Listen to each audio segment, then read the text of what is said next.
সকাল থেকে অনেকেই আপনার এই পিক্সেল ভার্স নিয়ে আমাকে কমেন্ট করতেছেন, ভাই এইটা আমরা যে এনএফটিটা দিছি এনএফটিটা মিন্ট করব কিনা। অনেকেই মানে অনেকেই অনেক ধরনের কথা বলতেছে আর কি। সো এখানে পিক্সেল ভার্স পেমেন্ট দিবে কিনা, পিক্সেল ভার্স কীভাবে ক্লেম করব, কীভাবে কী করব, এইটা নিয়ে কিন্তু অনেকেই কমেন্ট করতে। আর অনেকেই বলতেছে ভাই এটা সেল দেবো কেমনে, ক্লেম করছি আর ক্লেম করবো কিনা, ক্লেম করে লাভ কী, এইটাই আজকে ভিডিওতে আলোচনা করবো। সো আমাদের সাথে পুরো ভিডিওটা কন্টিনিউ করুন। আচ্ছা, ভিডিওটা খুব শর্টভাবেই দেবো। আপনারা কী করবেন, পুরো ভিডিওটা কন্টিনিউ কোথাও টানানি বেশি করে দেখবেন না। আর টেলিগ্রাম চ্যানেল জয়েন করবেন। টেলিগ্রাম চ্যানেল কেন জয়েন করবেন, কারণ টেলিগ্রাম চ্যানেল জয়েন করলে আপনারা সবসময় লিমিটেড এবং ইনস্ট্যান্ট অফারগুলো কিন্তু সবার আগে পেয়ে যাবেন এবং ইম্পর্টেন্ট যেগুলো আপডেট থেকে সবার আগে টেলিগ্রাম চ্যানেলেই পেয়ে। আচ্ছা, প্রথমে বলি এইখানে এলিজিবল আছেন কারা কারা এলিজিবল আছেন, যাদের এখানে লেভেলটা আপগ্রেড করা আছে জাস্ট তারাই এখানে এলিজিবল হয়েছেন। আর যাদের লেভেল আপগ্রেড করা নেই তারা কিন্তু এখানে এলিজিবল হন নাই। লাইক দেখেন, আমি নিজেও এখানে লেভেল আপগ্রেড করি নাই অ্যান্ড আমি নিজেও কিন্তু এখানে একটা টোকেনের জন্য এলিজিবল হই নাই। সো এইখানে আপনাদেরকে কিন্তু কমন এনএফটি আর হচ্ছে রিয়ার এনএফটি দিছে, তারপরে ইপিক এনএফটি দিছে। এগুলো এনএফটি আপনার কাজ কি? সো এইখানে এনএফটিগুলো আপনার হচ্ছে আপনাদের অ্যাক্টিভিটির উপর দিয়ে দিছে। সো এইখানে এই এনএফটিগুলো হয়তো বা আপনাদের ওয়ালেটে পাঠিয়ে দেবে অ্যান্ড এইখানে এনএফটিগুলো ক্লেম না করলে মেবি এই যে এয়ারড্রপও ক্লেম করতে দিবে না। সো এইখানে এই হচ্ছিল বিষয়। এখন কারা এই এনএফটিটা মিট করবেন, কারা এই এয়ারড্রপটা ক্লেম করবেন, আমি সেইটা বলি। প্রথমত যদি তাদের টোকেনের হিসাবটা, তাহলে তাদের এক একটা টোকেনের প্রাইস এখনকার বাজার মূল্যে 2 সেন্ট 0.023 করে আছে।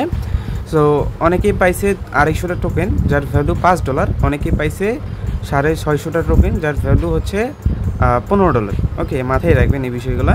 আর অনেকেই পাইছে 5200 টোকেন যার ভ্যালু হচ্ছে আপনার প্রায় $121। ওকে, এ হচ্ছিল তাদের টোটাল প্রাইস, মাথায় রাখেন কথাগুলো। তারপরে যদি এইখানে আপনি এনএফটিটা মিন্ট করতে চান তাহলে আপনি এখান থেকে ফি যাবে হচ্ছে আপনার টোটাল। আমি এখানে দেখাই দিচ্ছি বিষয়টা। সো এখানে টোন লিখে সার্চ দিলে টোন আছে কিনা জানি। সো এখানে টোন যদি দেখেন ফি যাবে আপনার 0.05। ওকে, $3.32 আপনার এখানে ফি দিতে হবে যদি আপনি এনএফটিটা মিন্ট করতে চান। তো সেক্ষেত্রে আগে আপনি হিসাব করবেন যে এইখানে আপনার এয়ারড্রপটা ক্লেম করার সময় যেহেতু যদি আপনি 250টার প্লাস টোকেন পেয়ে থাকেন তাহলে আপনি ওই সামথিং $5 মতো আর্নিং করতে পারবেন। তারপর আবার এইখান থেকে ক্লেম করতে হবে ইথিরিয়াম ফিতে এইখান থেকে ক্লেম করতে হবে। অ্যান্ড এখানে হচ্ছে মানে এখান থেকে যখন ক্লেম করতে হবে ইথিরিয়াম ফি লাগবে, প্রায় $5 মতো ইথিরিয়াম ফি লাগবে। আর এইখানে যদি আপনি এই এনএফটি মিন্ট করেন তাহলে আপনার এখানে প্রায় $3 মতো লাগতে, তো টোটাল $8 মতো কিন্তু চলে যেতেছে। ঠিক আছে, তো সেক্ষেত্রে যাদের কাছে ওই 5200 টোকেন আছে তারাই জাস্ট ক্লেম করেন, কারণ এটা কিন্তু টোটাল একটা স্ক্যাম প্রজেক্ট। সেটা আমি কেন স্ক্যাম প্রজেক্ট বললাম আমি ওইটাও দেখাই দিই। আচ্ছা, এটা কেন স্ক্যাম প্রজেক্ট বললাম আমি ওইটা আগে ক্লিয়ার করি। অনেকেই হয়তো বলবেন যে ভাই স্ক্যাম প্রজেক্ট বললেন হুট করে, কেমন হইলো না। সো আমি ওইটাও ক্লিয়ার করে দিই। এখানে জাস্ট একটু তাদের ব্যানারটা বের করে নিই, তারপর আমি স্ক্যাম প্রজেক্ট নাকি এটাই যে দেখেন এই ব্যানারটার কথাই বলছিলাম। সো এখানে যদি বিষয়টা একটু লক্ষ্য করেন তাদের টোটাল যে ইউজার আছে এটা হচ্ছে 38 মিলিয়ন ইউজার। ওকে, সো 38 মিলিয়ন ইউজারকে তারা এলিজিবল কিন্তু করে না এখানে। সো এলিজিবল করছে কয়জনকে, এখানে টোটাল প্লেয়ার্স হচ্ছে এলিজিবল হয়েছে 9,82,153 জন ইউজারকে তারা টোটাল এলিজিবল করছে। ঠিক আছে, মানে 38 মিলিয়ন ইউজারের ভিতরে 9 লক্ষ ইউজারকে জাস্ট এলিজিবল করছে। তাহলে আপনার প্রায় 37.1 মিলিয়ন ইউজারকে তারা নট এলিজিবল করছে। ঠিক আছে, সো এখানে দেখেন তাদের টোটাল প্লেয়ার্স হচ্ছে 38 মিলিয়ন প্লেয়ার্স। ওকে, অ্যান্ড এইখানে আপনাদের এনএফটি, কমন এনএফটি আর হচ্ছে আনকমন এনএফটি, তারপরে rare NFT, epic NFT, legendary NFT, এই কয়েকটা এনএফটি কিন্তু সবার মাঝে ডিস্ট্রিবিউট করে দিয়েছে। এখন এই যে কমন এনএফটিগুলার এগুলো যদি আপনার পরবর্তীতে লিস্টও করে, মানে এখান থেকে কিন্তু কমন এনএফটি সবাইকে দিয়ে দিছে, প্রায় 34 মিলিয়ন ইউজারকে কমন এনএফটি দিছে। এখন এই কমন এনএফটি মানে প্রতিটা এনএফটির প্রাইসে কিন্তু 0.3 করে। সো এখন টোটাল এখানে 38 মিলিয়ন ইউজারকে তারা হচ্ছে দিয়ে দিছে। এখন 38 মিলিয়ন ইউজারের ভিতরে অনেকে এখানে ক্লেম করবে, যদি ভিডিওটা না দেখে তাহলে হয়তো বা ক্লেম করবে। যদি বা 38 মিলিয়ন ইউজার ধরলাম না আমি, ধরেন এখান থেকে যেহেতু অনেক নতুন নতুন ইউজার আছে তারা এখানে ক্লেম করতে চাইবে। সো ধরেন 20 মিলিয়ন ইউজার এখান থেকে ক্লেম করলো। ওকে, গুণ এইখান থেকে এখান থেকে কত দিতে হবে, 3.32।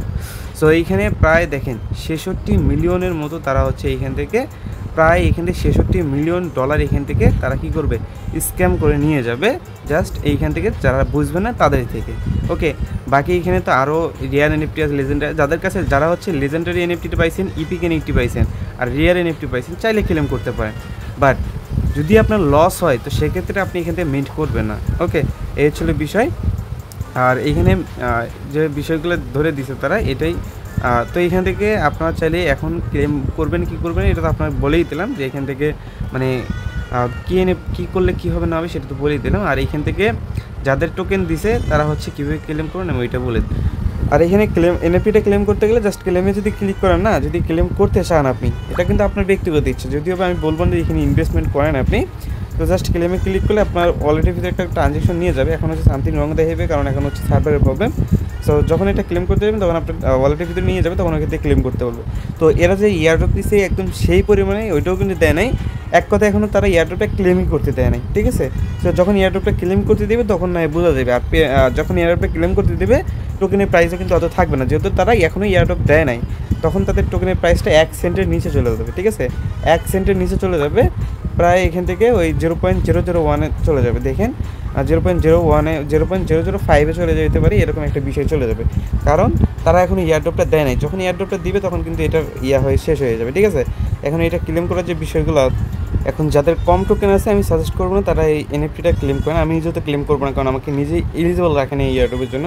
সো এই এনএফটি ক্লেম করবো, এই এনএফটি সেল হবে কি না ফিউচারে তাও কিন্তু আমরা জানি না, জাস্ট একটা বাটপারি করতেছে তারা, এইটাই।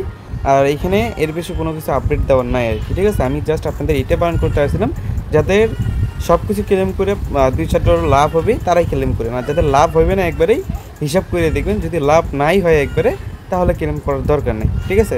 সো এই ছিল বিষয়, তো এইটুকুই। আর এখানে ক্লেম করার বিষয়টা মেবি এখান থেকে ক্লেম অপশন নিয়ে চলে আসবে, এখান থেকে ক্লেম করতে না এই ড্যাশবোর্ড থেকে ক্লেম করতে হবে, এইটাই। সো যেহেতু এলিজিবল নেই তেমন একটা আপডেট দেওয়ার মতো সম্ভাবনা নাই এখানে, ওকে। যদিও এখানে মানে এখানে এনএফটিটা তারা বলছে যে ট্রেডিং স্টার্ট হইবে হচ্ছে আপনার 14 তারিখে মেবি। সো এখানে এই যে 14 তারিখের কথা বলছে যে এখান থেকে মানে মিন্টিং অ্যাভেলেবেল 8 আগস্ট, আচ্ছা 14 তারিখ পর্যন্ত, যাই হোক তারা বলছে যে এটা 14 তারিখ পর্যন্ত চলবে আর কি, ঠিক আছে। সো এখনও মানে তারা তেমন একটা আপডেট দেয় নাই যে এইখান থেকে তারা এই টোকেনটা সেল করে। আর ট্রেডিংয়ের যে বিষয়টা বলছে এটা মেবি হচ্ছে সেপ্টেম্বর মাসের কথা বলছে। সো সেপ্টেম্বর মাসে হচ্ছে আপনার এখানে ট্রেডিং রেজিস্টার হইতে পারে, ঠিক আছে। আর এইখানে মেবি 14 তারিখে শেষ হবে। এর মধ্যে যদি তারা কিছু আপডেট আনে যে এইখানে এএনএফটি এই কাজ হবে, ওই এনএফটি ওই কাজ হবে, তো এরকম যদি কোনো আপডেট আনে তবে গিয়ে আমি আপডেট দেবো টেলিগ্রাম চ্যানেলে বা আরেকটা নতুন ভিডিও দেবো, তখন গিয়ে ক্লেম করে না। এখন আপাতত ক্লেম করার দরকার নেই। আর অনেকেই বলতেছে ভাই এনএফটিটা কি সেল করতে পারবো নাকি। সো এখানে সেলের বিষয়টা কিন্তু স্পষ্টভাবে বলে দিচ্ছে যে এখান থেকে ট্রেডিং মেবি স্টার্ট হবে সেপ্টেম্বর মাসের 14 তারিখে, ঠিক আছে, মানে নেক্সট মান্থে আর কি হচ্ছে এখান থেকে স্টার্ট হবে। সো মনে হয় না আর এইখান থেকে ওই তেমন একটা আমারই প্রফিট দিবে, কারণ দেখা যাইতেছে যে প্রজেক্ট এখনও পর্যন্ত ক্লেমই করতে দেয় নাই, তো প্রজেক্ট থেকে তেমন একটা আশা করা যায় না। তবে যাদের লাভ হইবে তারাই ক্লেম করেন, আর যাদের লস হইবে তারা ক্লেম করার দরকার নেই, এক কথাই স্যার। আর এখানে মেবি আপনার ইথিরিয়াম ফি লাগে, মানে এই যে পিক্সেল ফাই ক্লেম করতে ইথিরিয়াম ফি দরকার পড়বে, ওকে। সো যাদের ইথিরিয়াম ফি মানে সব কিছু ম্যানেজ করে যদি দেখা যাচ্ছে যে আপনার এলিজিবল 200-250 টোকেনের জন্য, তাদের কোনো কিচ্ছু করার দরকার নেই। যাদের এলিজিবল হচ্ছে 600 টোকেনের জন্য তাদের হালকা পাতলা ট্রাই করলে করতে পারেন, আপনারা এলিজিবল হইলেও মানে আপনার প্রফিট করলে করতে পারেন। সো এর মধ্যে যদি কোনো রকম আপনার আপডেট আসে যে এখান থেকে এনএফটি মেইন করলে কোনো কিছু মানে এখানে প্রফিট হইবে, সো সেটা তো আমি জানাই দেবো। এখন আপাতত কোনো কিছু করার দরকার নেই, আপাতত এরকম থাকেন, আমি পরবর্তী আপডেট জানাই দেবো।